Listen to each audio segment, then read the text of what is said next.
My name is Harry Srolovitz, and I'm the founder of Praxis Data Systems, and we were founded back in 1987.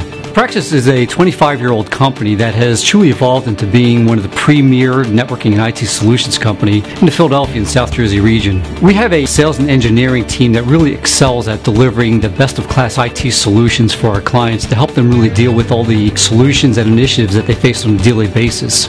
Praxis is pretty much scalable. We have clients as small as 5 users, and our largest client, which is about 2,000 users. So we really kind of run the gambit of all different businesses that are out there.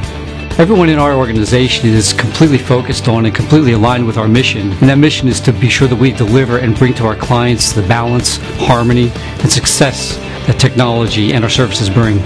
We have a team that is so inspired, so motivated, so committed, and brings with them over 100 years of collective experience in the IT industry. I know that our clients really love working with us because they know that we're after their business and not their money. They know that every member of our team is completely focused on and committed to making sure that we deliver an insanely exceptional experience. It's amazing when you have a company where everybody just knows what to do, how to do it, and when to do it.